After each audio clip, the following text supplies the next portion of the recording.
What's up, team? I'm Mike Peterson. Welcome to my podcast. If you really want to know what humble is, check out a jersey. Go grab a football jersey or a women's lacrosse jersey or a basketball jersey or a hockey jersey and take a look at it because they're all going to have the exact same identifiers on it. They're going to have a number, and the number is not just one number. It's one of many different numbers. So that means you're part of a team. So it's not just about you on the field or in the company. You're one of many. Second identifier is the name of the school or the team that you're on. That's who you're representing every time you step on that field. When I say field, your field may be a corporate office. Your field may be a fire department or the streets if you're a police officer. Your field may be an actual football field. So when you step on that field, you represent that team, that agency, that company, and their name is on the jersey. That's who you're representing every time you step up.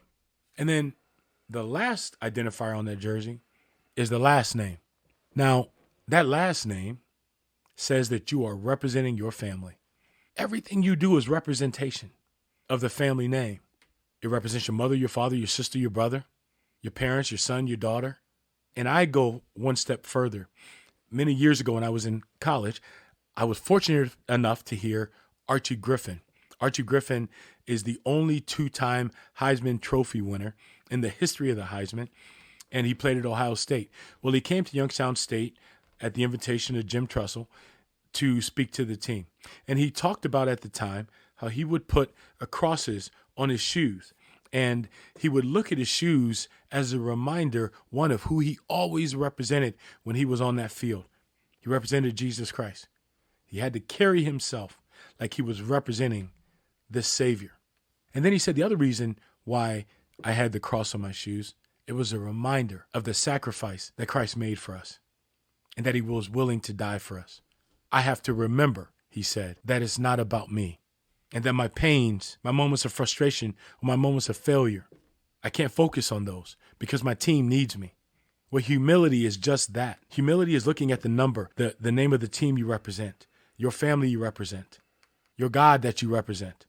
But there's one other key component that tells you about humility, and that's by what's not there. What's not on that jersey is your first name, Michael, because it's not about Michael. It's not about what Michael wants. Michael would love in football to have 20 tackles. Michael would love to play certain plays and blitz every time, but that's not what the team needs. And so since it's not about Michael, it's about the team. Guys, that's exactly what humility is. Humility is not stepping back. It's actually stepping up. Humility is not being fearful. It's being fearless. What's the difference? Fearful people let fear overwhelm them and they can't take it anymore.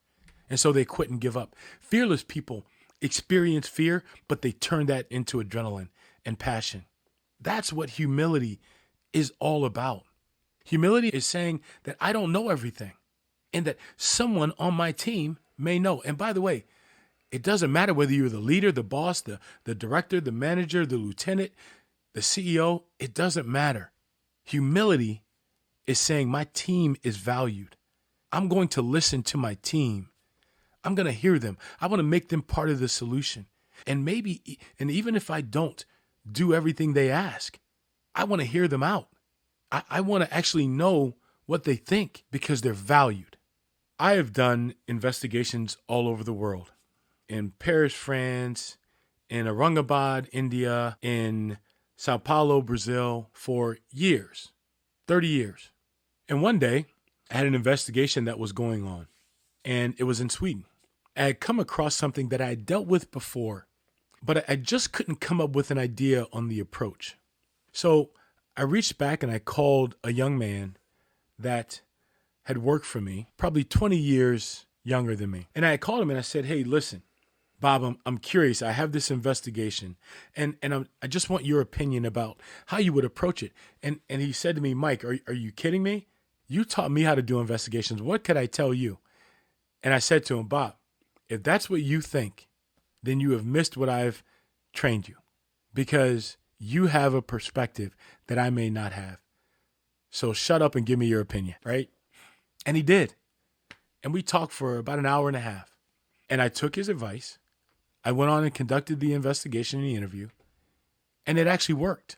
Now, he was shocked because I came to him.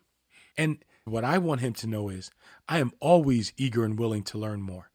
And he always has value that he can share with me. You want to strengthen your team? Let them feel valued. You will change their world when they feel valued. When you sit down and say, okay, let's strategize and go over this. And then ask, what do you think? But that person's going to feel like, man, this guy gets me. Man, he wants to know what I think. That's humility. And lastly, humility is this. It's simple. Humility is being a servant. It's sacrificing. It's actually saying, I am willing to serve you. Listen, if you're a leader, remember, sometimes a leader may have to cut the path. And sometimes a leader may have to go in the back and protect them and urge them and encourage them to keep going forward. I want you to imagine your boss serving you, your boss looking out for you, not saying, come to me because I'm the great boss, but they say, hey, what do you need? How are you doing? What can I help you with? Let me get that for you. Guys, let me tell you, if you serve, and I know we call it a servant leader, but if you serve the people that you lead, they will follow you to the ends of the earth. Ronald Reagan said the greatest leader is not necessarily the one who does the greatest things. He is the one that gets the people to do the greatest things. It's not about being in charge. A strong leader, they take care and they sacrifice for those in charge. A strong leader inspires, encourages others to dream, encourages others to be better than what they are, to reach for a goal and a star that's so far out there, and let them know that they believe in them. A servant leader is about making other people better. A servant leader is about courage. And when your team sees that you have courage, well, they'll charge the hill right behind you. They will stand and fight right next to you. Douglas MacArthur said a true leader has the confidence to stand alone, the courage to make tough decisions, and the compassion to listen to the needs of others. Enough said. You want to know what humility is about, guys? That is humility. Guys, keep swinging and let's keep knocking down giants.